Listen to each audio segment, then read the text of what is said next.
more 5-year-olds being subjected to transgender nonsense, track and field for girls being appropriated by boys, an interview, a very important interview with Alex Newman on the future of public schools, and Muslim moms and dads getting it done in Birmingham, England, next on The Dr. Duke Show.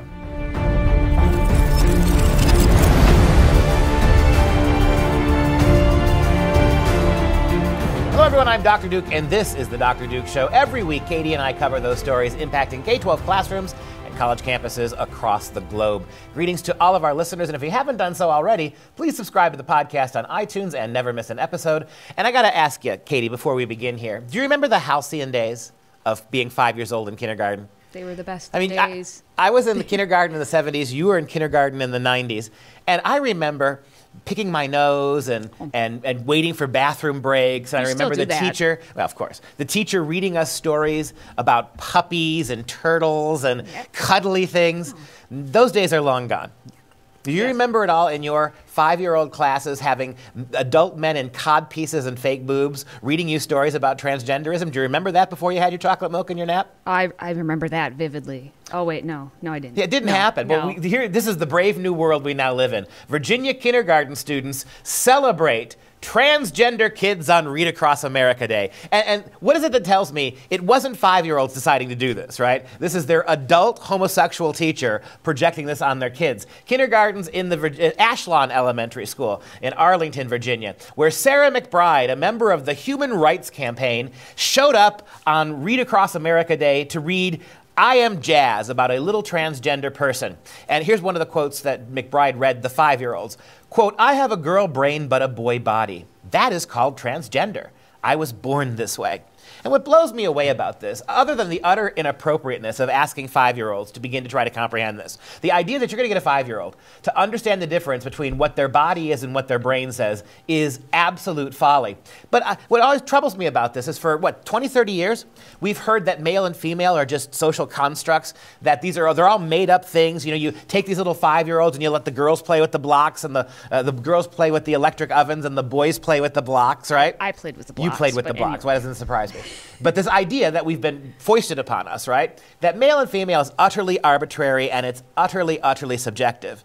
Except when it comes to transgenderism, where you're born that way and there is no argument. Yeah, I think Lady Gaga said it best. But the thing is that the fact that in this book it says, I have a girl brain but a boy body. You have a 5-year-old and you hear that and you're thinking, okay, I'm a boy. Wait, do I have a girl brain? Should I have a girl brain? Or you're a girl and you're like, do I have a boy body? What's a girl brain, a boy body? They're confusing these kids. And obviously the whole point of this is to confuse the children and make them align to what they want to. In the agenda that was put forth specifically, you mentioned it, Foster is his name, James Foster. He's the teacher. He's the teacher. He is gay. And he said he talks to his students about his experiences with his spouse. Okay. In kindergarten, to this day, I love my kindergarten teacher. I still talk to her. She's great. I know her husband. But when we were 5, she never once talked to us about her spouse and their experiences. I don't want to know anything about that at 5 years old. I think his name, I would assume his name is Chaim Foster.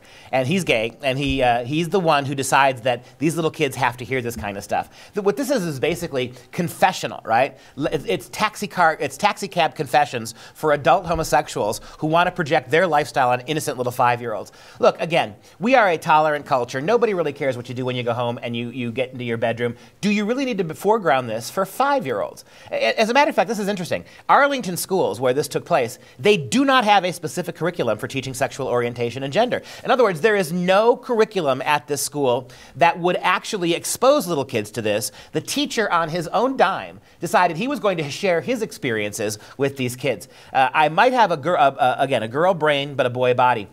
Little kids that young, they don't really have developed brains and they don't have developed bodies yet. The idea that you're going to push a certain way of doing this, you said it yourself, that what they're doing here is they're putting ideas in little kids' heads and associating those ideas with praise and bravery and courage and heroism. So if you're a 5-year-old boy whose boy brain and boy body unify, and you keep hearing from your kindergarten teacher at 5 years old that the brave people, the progressive people, the people that we have to protect and stand up for, the people who need our support and love, those are the people whose brains and bodies don't align. What is the average 5-year-old going to do? You could tell a 5-year-old that the people who are the heroic ones, the brave ones, the really 5-year-olds we really want to promote and support are the ones who slap adults in the face every time they see them. Well, a 5-year-old's going to start knocking people around. This is really unconscionable, and it is the opposite of what education is, number one.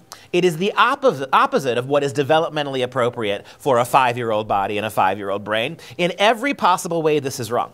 Yeah, and this was part of Read Across America Day, right? So that whole point of that day is to, especially for kindergartners, you're the one presenting the material, so you choose it. And instead of reading books where the kids could learn about, getting along with other people, they read about basically sexual preferences. A 5-year-old, like when you stop and think about it, whether you agree or disagree, like the fact that that's the main topic that they are pushing. And McBride, she actually said that she wanted to send on this specific day, Read Across America Day, a message of tolerance. And she says for young people, being kind and being respectful is quite simple. And so this just makes sense. No one's ever too young to learn to be nice. But they're not teaching about being nice. They're teaching about the fact that Heather has 2 mommies and my princess boy. Yeah, that's exactly right. The way they sell this to gullible moms and dads is this is part of our niceness curriculum. We don't have, if any mom went up to that school and challenged this and said, why is my 5-year-old learning about transgenderism? They would say, we have no curriculum here. I don't know what you're saying, Mrs. X. We don't have a gender or sexuality curriculum here. This is something the teacher did on his own. He hijacked the classroom. But they couch it under the idea of niceness, right? This is about teaching people niceness and politeness. Again, I remember my kindergarten teacher. She's probably 100 years old right now, Mrs. Vavris. And the idea that Mrs. Vavris was going to project these things on us is utterly ridiculous. And when she taught us about puppies and she read us cute little stories about turtles, it was all about turtles being nice to each other. And no one had to talk about their junk when they did it. You grew up in the 70s, I grew up in the 90s. Well, anyone in the 21st century, including our high school juniors and seniors right now, the experience they got has led them down this path where now we have transgender sprinters in track who finished first and second at the Girls Indoor Track Championships just a couple weeks ago. So the top 2 runners in the girls 55-meter dash at Connecticut's Combined State Open Championship for the high school indoor track season were born males. Terry Miller is a junior. He took first, and Andrea Yearwood, also a junior, took second. Now, at this meet, Terry set a whole new record with a 6.95 seconds 55-meter dash, and anyone who knows track knows how fast that is, whereas Yearwood was 7.01. In the first female, who technically took first place but took third, was a 7.23. So 6.95 to a 7.23. That discrepancy may not seem like a lot, but in track world, that's a lot. It's huge. And when you think about this story, too, it's frustrating. We just went from a story where we're projecting gender confusion on 5-year-olds. And now you see the consequences when those 5-year-olds with the confused ideas become 18 and 17 and 16-year-olds. What troubles me about this is that the obvious biological advantages for the men here, you have to be daft and loony to pretend that they're not there. But that's what we do. We pretend that, the minute a man says he's a woman, suddenly that everything levels out between men and women. I love what which is to say I hate, what the Connecticut Association of Schools said about this. The Connecticut Association of Schools Interscholastic Athletic Conference insists that the goal is to avoid discrimination. No, the goal is for girls to compete against girls and win track competitions. You are a track organization. Track and field is what the girls signed up for. They signed up to run against other girls. It is not about avoiding discrimination. It is about helping girls run track, for God's sake. In fact, by allowing men who think they're girls to run and to win everything, you are discriminating against those girls, right? So the very thing, the hashtag, you have one job as overseeing Connecticut athletics, right? You have one job, that is to make a safe, friendly environment for girls to compete against girls in track. You failed at that, and you call it, your whole premise is to avoid discrimination, and you're discriminating. You don't just fail, you fail doubly because the thing you say you're trying to run away from is the thing you're subjecting those girls to. And here's an example. We had competitor Selena Soul. She was in this event, the 55-meter dash, and I've looked at previous events with Selena and Terry and some of the other your road person. Selena said, "We all know the outcome of the race before it even starts. It's demoralizing," which is true. And specifically for this, she's missed out because of this on a regional competition. So not just Connecticut, but going against other states. And she missed out that opportunity, which colleges would have been there. She could have gotten a scholarship by 2 spots. 2 spots. Two. I know enough math to know that the 2 boys took those spots. Oh, there it is. And the other thing that bothers me about this, this is the kind of thing that liberals would scream about if it was any other demographic. Here you have young girls who are being frozen out and bumped out of the competition by privileged men. Any other time this would bother them. Maybe we need a liberal solution to this because they pay no attention to the obvious ones. Maybe we need affirmative action for female runners. Maybe to balance the scales, we demote some of the men who think they're women, right? So wherever a man finishes in a women's competition, in the name of affirmative action, you promote a lesser qualified woman, right? Or you artificially lower the male runner a couple of spots. We do that across the board here, right? Universities are still discriminating this way in terms of admissions. Why not take the privileged male boys and bump them down a few and elevate the women? Then you have a win-win-win. Progressive stupidity 3 times over. It's not just in our high schools. It's reached the college level as well. We have CC Telfer, who runs women's track for Franklin Pierce University. It's a D2 school. And up until last year, CC went by Craig and was actually a top athlete in the men's division. But now he has qualified for the NCAA Indoor Championships this upcoming weekend in the 200-meter dash and the 60-meter hurdles. And he has set the fastest time of the year in the 200-meter dash. Yeah, this is where it's going to get real. At the high school level or D2 colleges, there aren't really scholarships involved a lot of the time. But now when you're going to have Division I athletes doing this, you have Division I, and if I'm a third stringer sprinter or a wrestler or a volleyball player, I don't have a scholarship, I'm a walk-on. For the sake of a 4-year free education, why not switch your gender? Well, and the thing is, Craig is D2, but the time is actually tied, his 55-meter dash time is tied for the 3rd fastest at the D1 level. And then you're starting to talk about Olympics and all the other qualifications for other things. That's where it's going to get real. That's right. And if you're suddenly at a D2 school running big-time D1 times, tell me someone's not going to give you a scholarship. And again, I say, if I went to college with nothing. First person in my family to go to college. I worked 40-hour jobs a week. I didn't take out a single student loan to do it. And this is not the look at me, I'm so happy in the old world, look at me. No, it's not that. It's the fact that, can you imagine with struggling first-year college kids who don't have any money? Kids who are going there and facing the prospect for a 4-year degree of taking out $100,000, $150,000 worth of student loans. If you've got that kind of athletic ability at the college level, why not? If you're a D1 athlete who doesn't have a scholarship, and as a male, why not immediately become a woman, go out for the women's team and earn yourself a scholarship? Free room, free board, free medical care, free book allowances, free tutoring, all because you're going to pretend to be a girl for 4 years? And who's to stop you once you get your diploma and walk off campus to say, gosh, because gender is so fluid. That's the word, right? It's fluid. It's so fluid that now I've got my diploma, it's flown back the other way. Or flowed, I should say. You feel free now is you what happened. You feel free. In other words, I'm male whenever it benefits men, and I'm female whenever it benefits females. And to the degree that we're now promoting transgenderism, I'll be somewhere in the middle for any perk, handout, scholarship, or diversity or affirmative action position you want to give me. Why not be cynical? This whole thing is cynical. Taking 5-year-olds and demanding they learn things about transgenderism that they can't comprehend, or stripping high school girls of their ability to compete, work hard, and win trophies because you're allowing men.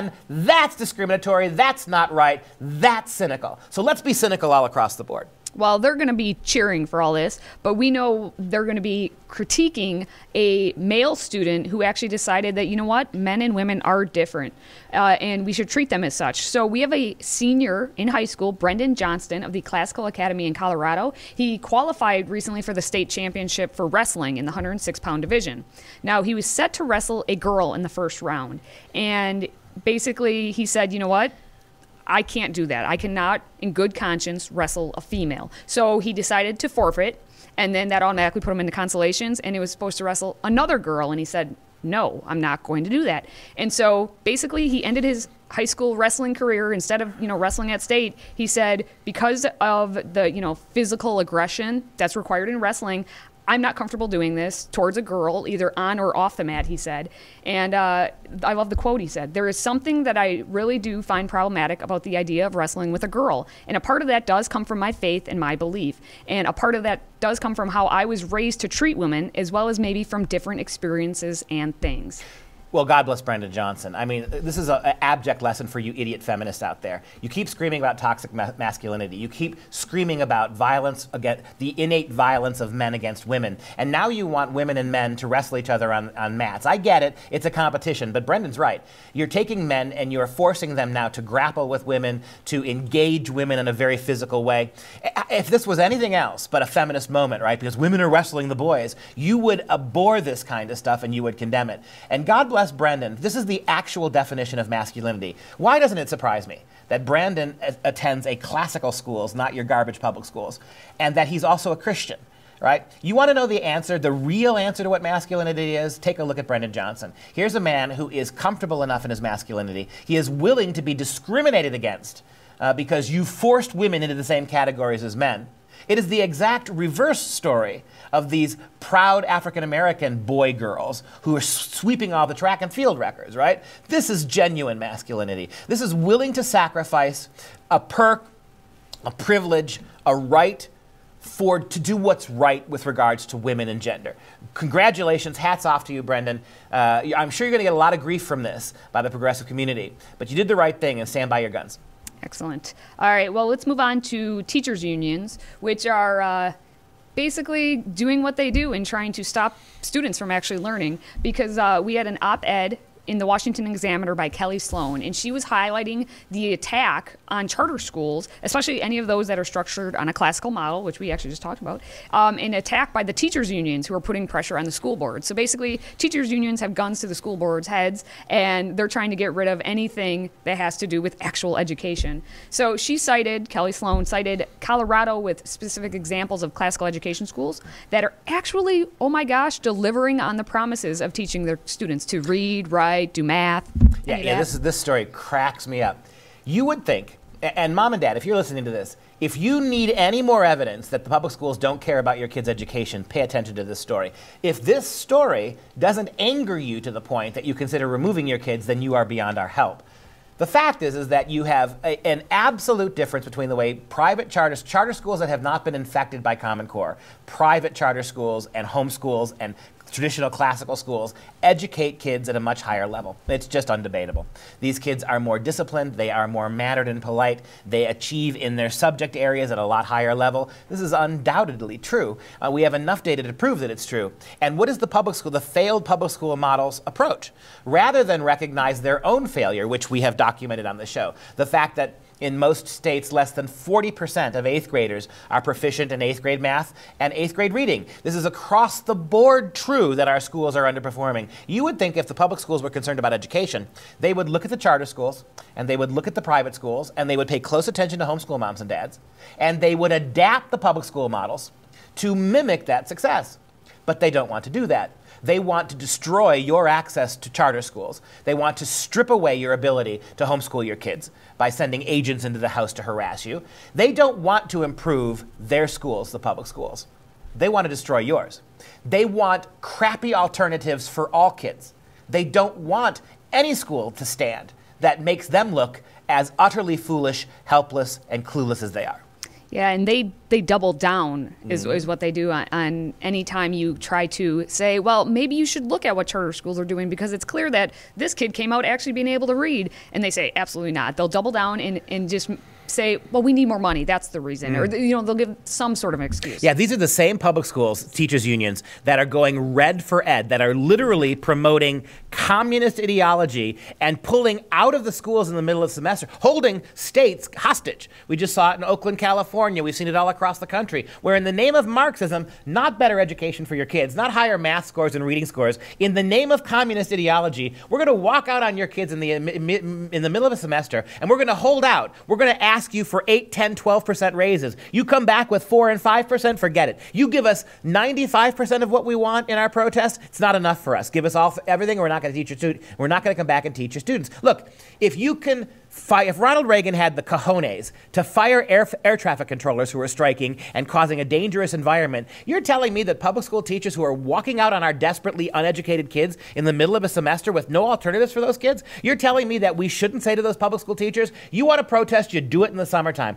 You want to protest, you put everything you have into putting a protest together when school's not in session. But the education of our children, if you cared about that, would be sacrosanct. So not only are I'm sick and tired of hearing this, of teachers' unions, right? The idea that the teachers' unions only want what's best for, they want what's best for them. They want what's best for dues-paying public school teachers, because once they get you raises, that means all the donations they take, all the union dues they take from these newly compensated teachers go up for them as well. It is a sham. It's a group of hucksters. This is unbelievable that states are kowtowing to this. Yeah, Sloan, I think, summarized it best when she said, but the real fear is likely what it has always been when it comes to charters, that if they graduate too many students who don't do drugs, find themselves in trouble with the law, or get pregnant, or get someone else pregnant, and instead can read and write, know something of Plato, Aristotle, Socrates, and feel some sense of gratitude when they hear Beethoven or read the Bill of Rights, the result could be an exodus from the underperforming public schools to the excelling charters,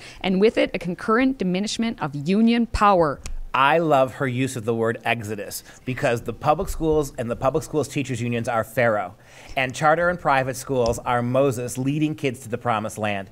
And all that Red Sea, all that Red for Ed stuff, what Pharaoh really wants is to keep the high-performing kids down home on the plantation, right? In thousands of years, the narrative hasn't changed very much about those who, out of envy, spite, and greed, are willing to not just keep their own public school kids down, but your kids down as well. All right, speaking with a pharaoh with a hardened heart, let's take a look at Wisconsin with the new governor, Tony Evers, who is aiming to freeze enrollment in private voucher schools and suspend charter school expansion. So Evers announced in his first state budget a whole litany of things, but he said that he wants to undo expansions of private voucher schools and independent charter schools, and all these steps that have been taken over the past decades by Republicans to make this happen. He just wants to completely do away with it.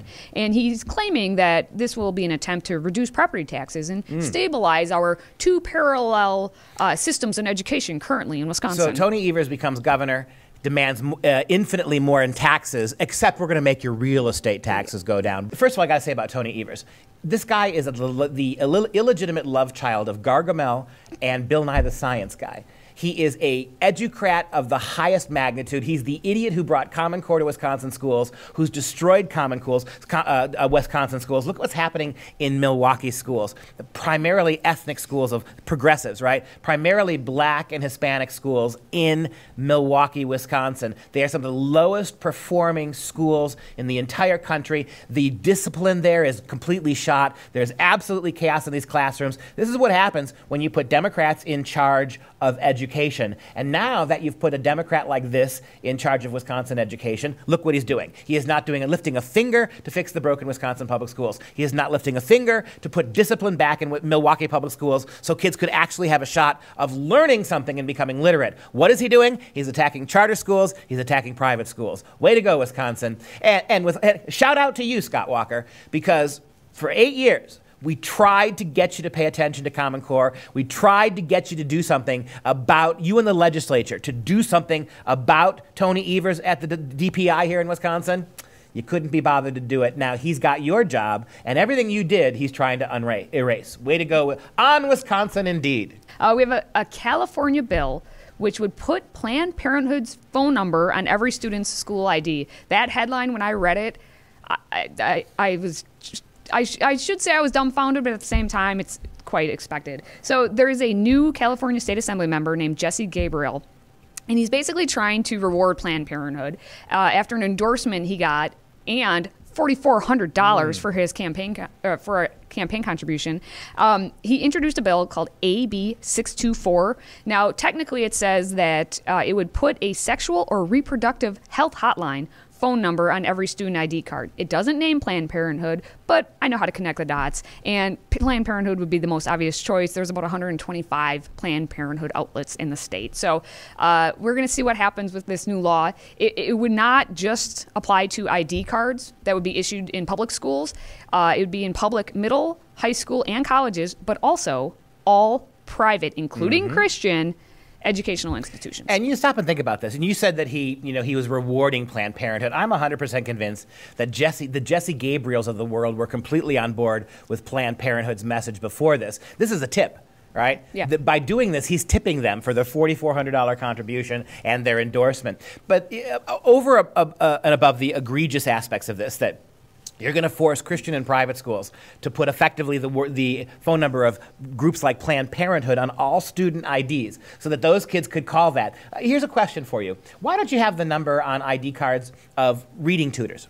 Why is there not MathWorks, right, or Khan Academy's phone number? They did already last year mandate to have the National Suicide Hotline number put on every public and private ID for grades 7 through 12. And so Gabriel's bill not only is asking basically for Planned Parenthood's hotline number to be put on, but it calls also for the National Sexual Assault Hotline and the National Domestic Violence Hotline. Right. And optional, you could put a local sexual assault hotline and a local domestic violence hotline. So basically, these kids are going to be given a number. Just make sure you call all these numbers by the time you graduate, child. And how fast before the organizations who want the phone numbers on all those kids' ID cards are ponying up money, right? What do you think the pay for play here is going to be? And so, again, I go back to what I said. I mean, it's good that I suppose if they're going to put numbers on, I'd rather have the suicide hotline prevention number. But what about the business of schools, right? We know that the one thing the schools are truly empowered to do, besides the things they're taking over, like becoming our kids' parents, becoming our kids' psychologists and sociologists, becoming our kids' sexual mentors, those things we never signed on for, and I'm pretty sure they're unconstitutional. The one thing we did sign on to, I suppose, unfortunately, in the public schools, was that you're going to teach my kid how to read and do math, and they're not doing that. And this is one more example of everything but what you're supposed to be doing in the public schools. Just ahead, we'll tell you about a shocking story involving the LGBT agenda and how Muslim parents are responding. You're going to want to hear this, trust me. But first, an interview with Alex Newman discussing a series of stories impacting your children's education. Alex Newman, thanks for joining me today. Hey, thanks very much for having me, Duke. It's always a pleasure. Well, Alex, I want to really take a moment and talk to you about this new special edition of the New American Magazine. You are really, in many ways, the architect and main writer of this edition, and it's all about education. It's a comprehensive look at what's wrong with American education, the politics, the ideology, the failure of our public schools to educate kids at a meaningful level. And this is really comprehensive, and talk a little bit about the ethos behind it. After many years of thinking about this, I wrote a book with Dr. Sam Blumenfeld, one of the founding fathers of the homeschool movement, wrote 13 books on education, and things started kind of clicking. Parents need to take drastic, immediate action to protect their children, to rescue their children. And as hard as it is for some people to start thinking about this, that means in almost every case withdrawing your children from public school and getting them into the safe sanctuary of homeschooling, Christian schools, alternative schools, private independent schools. And there really is no other option because, as we show in this issue, they are indoctrinating the kids, they're sexualizing the kids, they are dumbing down the kids very deliberately, and we can prove it. And the fruit of that is now becoming apparent to all. Our kids are coming out totally brainwashed, socialists, globalists, humanists, turning against their country, against their parents, against their churches, against God, against our Constitution, and this is not sustainable over the long term. So we need immediate action, and we want people to get their kids out and then, get a bunch of these, take this message and give it to your pastor and everybody else who has influence in your community, everybody who has children in your community, and do it as quickly as possible. Yeah, this special edition of the New American Magazine is aptly titled Rescuing Our Kids, Our Children. And so let's talk a little bit about what they'll find when they open this magazine, the kind of articles that we've collectively written together. And it starts with basically the failure of the public schools, a little overview about how the public schools have failed the country. Yeah, and so, first we have the Rescuing Our Children, the theme, where we point out that every totalitarian has understood that you need to brainwash the kids if you want to be successful in taking over a country. And from there, we show that the United Nations has made very clear their agenda to use the education system to indoctrinate the children into this ideology they call sustainable development, into global citizenship, and they have a whole range of ideas and even spiritual beliefs that they want to inculcate in your children. And from there, we go into an article that you and I wrote, Duke, proving that the children are getting dumber and dumber and dumber. I mean, you just use the government's own data. If you look at the government's own numbers, you have more than half of California children can't read at a proficient level. You have 2/3 of the adult residents of Washington, D.C. are functionally illiterate. These are people who got high school diplomas, and yet they can't even read their own high school diplomas. We show that Common Core is an atrocity. It's going to dumb down the kids even more than they've already been dumbed down. And, that's the first step. Parents think they're sending their children to school to get an education. Quite the opposite. I mean, they're using, at the most basic level, under Common Core, they have the kids memorizing sight words. This quackery was first exposed in the 1840s as the cause of a surge in illiteracy, massive reading disabilities that handicap these children for life, and yet it's mandated under Common Core. The math is so bad that the only math expert on the Common Core Validation Committee refused to sign off on it. He said some of it's based on incorrect math. So how can we expect our children to get an education under these circumstances? The reality is they're not getting an education. They're being dumbed down. Yep, one of the important articles in the special issue of the New American Magazine is the sexualization of our kids and how that ties into the globalist agenda as well, and pulling apart the functional values, the mainstream values of traditional America. Right, and I mean, this is a strategic, coordinated assault on the innocence, on the minds of our young people, but it's also strategically taking aim at the nuclear family, the father, the mother, as a transmission belt, as a nurturing environment to raise children. It is trying to obliterate the nuclear family, and it's an attack on truth. It's an attack on objective reality. They're teaching the children that gender is a spectrum, that this whole idea of male and female is wrong.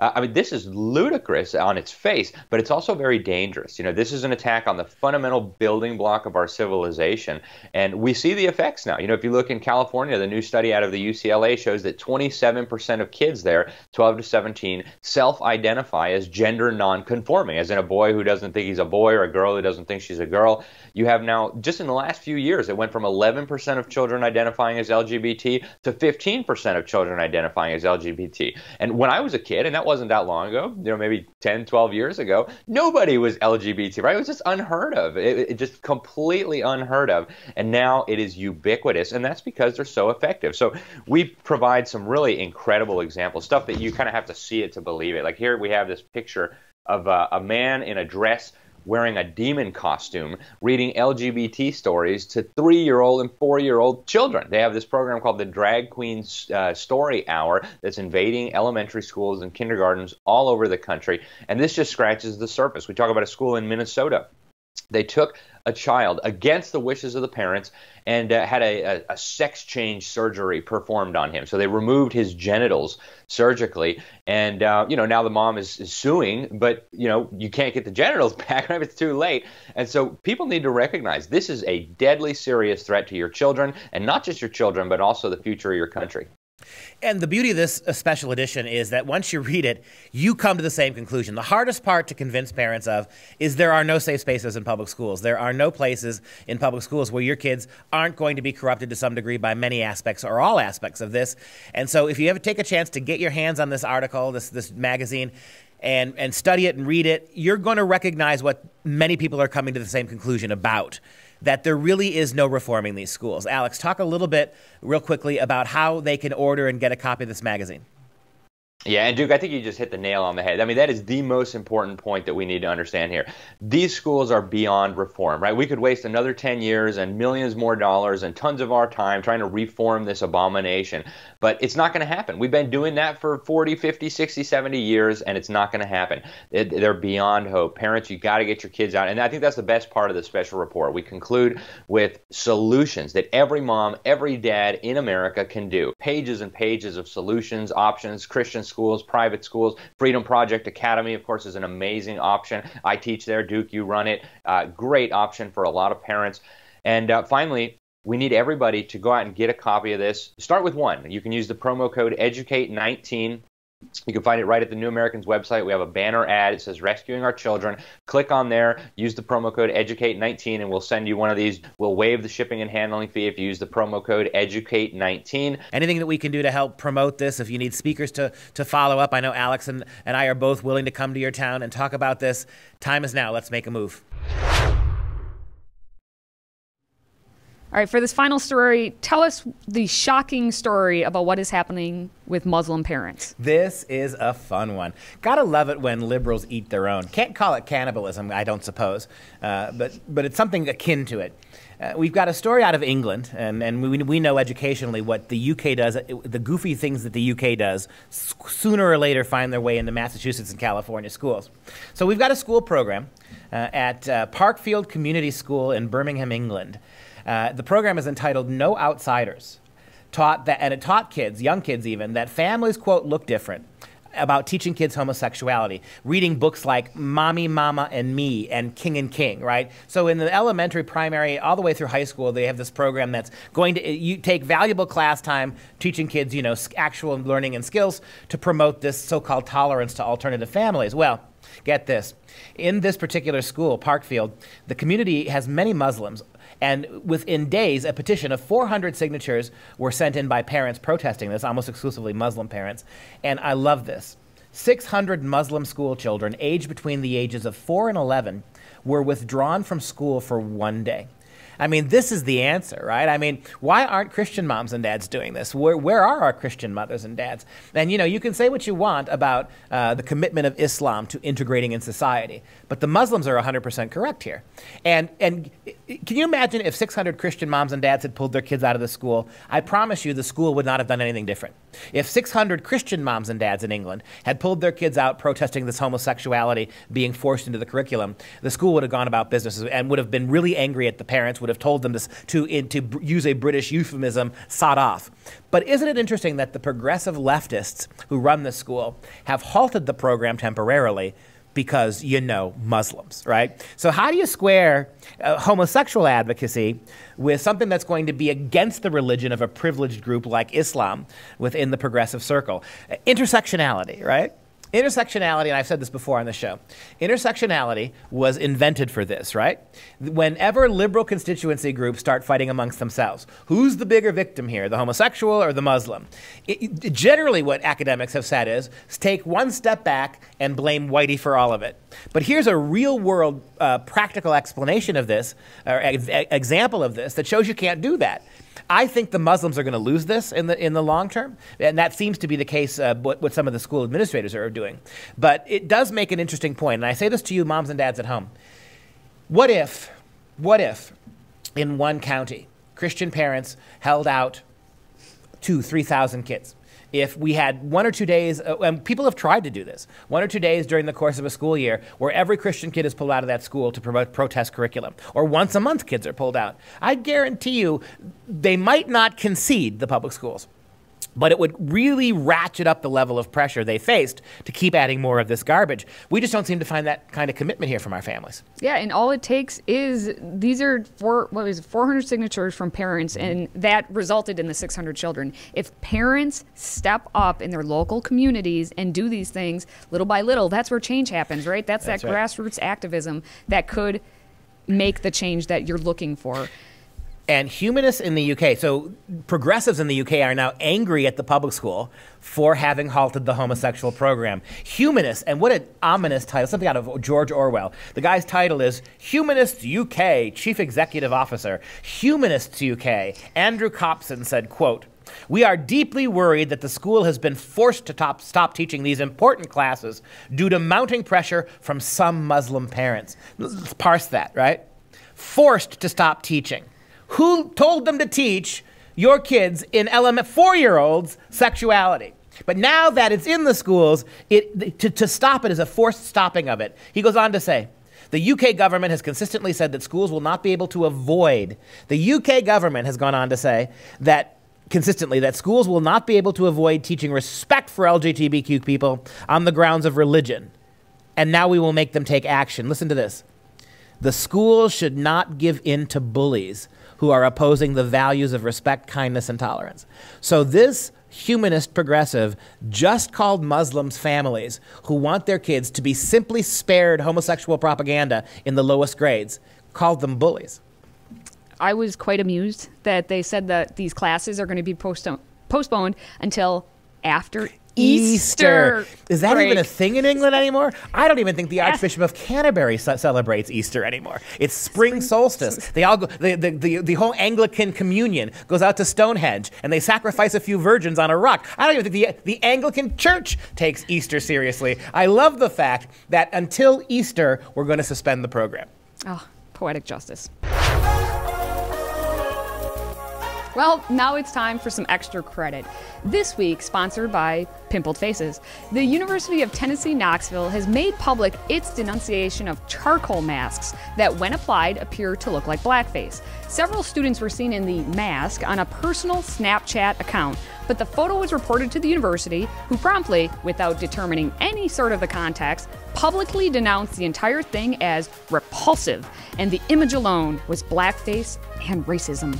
And now, without these charcoal masks, please get ready and expect a whole lot of pimple-faced boys and girls. Well, if you're going to be that stupid, then you better immediately remove the eye black from every Tennessee football player, baseball player, whatever, right? If a little charcoal mask to open your pores and create finer skin is going to be a problem, if you're going to see racism behind every stone, then again, the eye black under your student athlete's eyes is nothing but racism. In another Snapchat snafu, we found out that cowboy outfits are racist. A photo was taken at the Subway restaurant on the Wake Forest University campus of an unidentified male with what appeared to be a noose hanging on his chest and shoulder. Immediately, a bias incident report was filed, but whoopsie daisy! Turns out it was just a misunderstanding, and the man in the photo was impersonating a cowboy. The Western-style shirt and the American flag didn't trigger the triggered students' minds that, you know what, maybe that was a lasso, which it actually was. Yeehaw. If every loop is now a noose, then we're going to have to come up with alternate ways to tie our shoes. Breaking news, we have a college administrator who stood up for Christian principle. Cynthia Newman, dean of Rider University's College of Business, told the university she was resigning her position because of the school's ban of the glorious Chick-fil-A. In November, the New Jersey school decided not to allow Chick-fil-A as a campus restaurant, despite being the students' #1 choice. The reasoning, of course, is because of the fast food chain's biblical stance on LGBTQ issues. As a follower of Jesus Christ, Newman said she wholeheartedly agrees with Chick-fil-A's overarching corporate value. I mean, I say amen and pass the chicken. Don't forget the waffle fries. I'm sorry, I'm not paying attention. Can you put those waffle fries back on the screen? Prepare to shed a few tears, but not as many as one Florida high school teacher who was forced to take down her Colin Kaepernick door decoration after the school was inundated with complaints. On the final day of Black History Month, math teacher Alyssa Perry held a parting of the ways with the paper as she thanked students for participating in the ceremony honoring Kaepernick. Just like in real life, Paper Kaepernick took a knee and then took to the trash. Wait, you're having a ceremony in a public school to celebrate Kaepernick. You can't celebrate Christmas. You can't celebrate Easter, but we can celebrate Kaepernick. And finally, get out your corsages and cummerbunds. It's almost time for prom. But don't you dare think of driving up in style. Students at Lakeland Regional High School in Waunakee, New Jersey are not allowed to take a limo, party bus, or even their own vehicle to the prom. Superintendent Hugh E. Beatty said the new rule is about safety and equity, so that students who do not have the cash for a snazzy ride won't feel left out. Okay, what about the students who have no dance skills? In the name of equity, we must not allow dancing. Or tuxedos. And this whole thing has just become Footloose. Where is Kevin Bacon? I love the image, right? So now you're going to have Kevin Bacon dancing and rebelling against school officials who won't let you dance if you're going there in a limousine. We could have a whole new Footloose. And that's your extra credit for this week. Huzzah, you made it through. Now, if you could do me a solid and comment below with any story ideas you think we should cover, right there in the comments, then keep the comment train rolling by getting your friends to join in the fun. Don't forget to subscribe to the Dr. Duke Show podcast on iTunes. Give us that coveted 5-star review so we can keep doing this every week. And here's to hoping Chick-fil-A sponsorship is in our future. And that does it for us this week on The Dr. Duke Show. If you like what you heard and want to send waffle fries, please share the podcast with your friends. Freedom Project, I'm Dr. Duke. She's Katie. And I guess we'll see you next time.